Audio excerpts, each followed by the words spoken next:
Hello everyone and welcome to this video. So today I'm going to be showing you guys the best settings for an RTX 3060 Ti in Cyberpunk 2077, or at least the settings that I believe to be the best settings for this card and what I think is the best visual experience and best performance.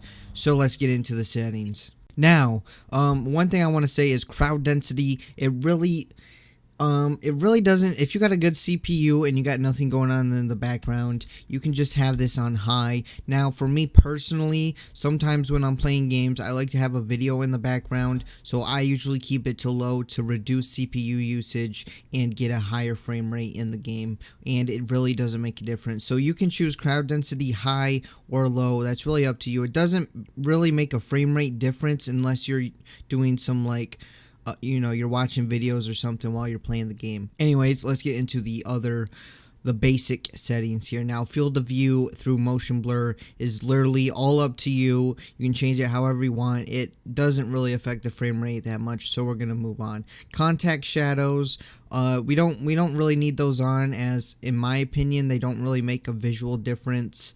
Though I didn't see them making a performance difference really, but they don't really make a visual difference in my opinion, so I just turned them off, as I don't really see any visual difference, and we're going to be having RTX on, so that doesn't really matter in my opinion. Now, improve facial lighting geometry, we're just going to turn it on. It really doesn't make a frame rate difference, and it hardly makes a visual difference, so we're just going to keep it on.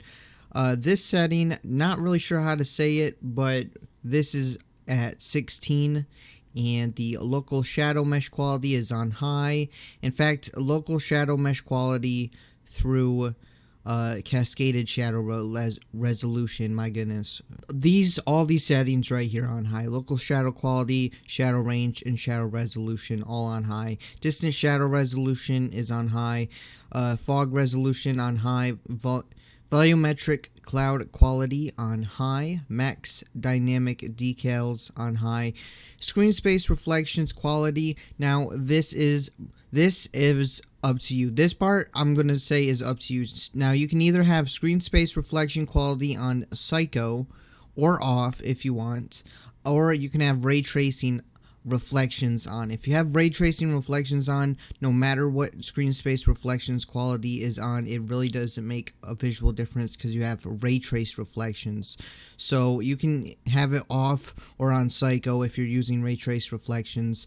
I personally don't like screen space reflection quality. From like low to high, it sort of creates this fuzziness in places that there shouldn't be fuzziness, but on psycho and on psycho, it just does good reflections. They're basically like ray trace reflections, except for if you're looking in a certain direction and something isn't in your view, then the reflection kind of disappears. So I'm going to actually show that off right now, the difference. So ray trace reflections are off.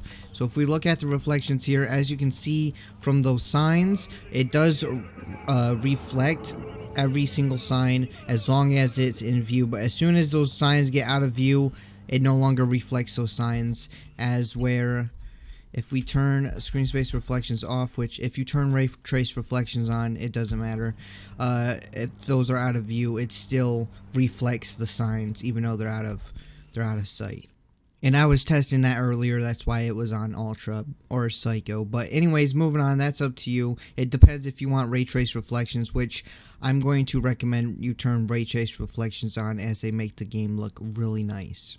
Anyways, moving on, subsurface scattering quality on high, ambient occlusion on medium, color precision on medium, as medium to high doesn't make a very big difference. Mirror quality only affects the quality of mirrors, and I mean, you don't really see mirrors that often, so you can have it on high because it does drop a few frames, but it's only going to be when you're in front of the mirror, and you're not going to be in the mirror that much, and when you're in front of the mirror, you're not going to need like a super high frame rate, so you can have those on high. Level of detail on high, it just makes the game look way better. And for the RTX 3060, ray tracing on, ray trace reflections on, ray traced shadows on. Now you can turn, if you're going to turn ray trace shadows off, I'd recommend you turn contact shadows on. And ray trace lighting is off, as it makes almost zero, in my opinion, zero visual difference, and it lowers your frame rate. So I just turn ray trace lighting off. And then DLSS, it depends on what resolution you're at. Right now I'm playing at 1080p, but you can play at 1440p or 4K or higher if you want. And basically, if you're at 1080p, you want quality. If you're at 1440p, you want quality or balanced. And if you're at 4K, you want balanced. And just the higher resolution you go, you just want to keep going this way all the way down to ultra performance. But you don't want ultra performance unless you're at like 5 or 8K. Otherwise, it'll just have a lot of fuzziness and things won't look right. But anyways, with those settings, the game runs super smooth, and we're just going to drive to this marker that I set through the city, and we are staying at above 70 frames. I'm going to actually bring the Nvidia's thing up here as I don't have MSI Afterburner on right at the moment, but our frames are going to mostly stay above 60 at all times, sometimes even in the 80s to 90s, depending on where you're at in the map.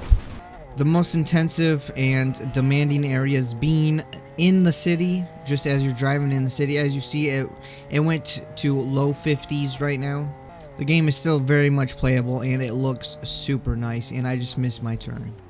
I mean, look at those reflections. Oh, the game just, I don't know, it like turned the camera super quick. But we are staying above 60 at almost all times, with it dropping sometimes into the 40s when there's a little stutter, but the stutters are hardly noticeable.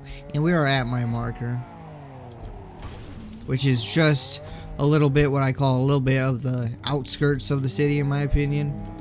I call it the outskirts, but it's not actually the outskirts. There's actually an outskirts, but this is more of the industrial area in the city, and it is running very well. And again, if you're outside the city, the frame rate is going to be just incredible. It's always going to be in like the 80s to 90s when you're in like the desert outskirts of the city. Here we go, we're driving by the water now on the bridge, which was a very demanding area on the GTX 1080 for the settings I put on that card. But as of right now, it's staying above 80 actually for the most part. Well, we're going into the 70s now, and we're going actually into the 60s now.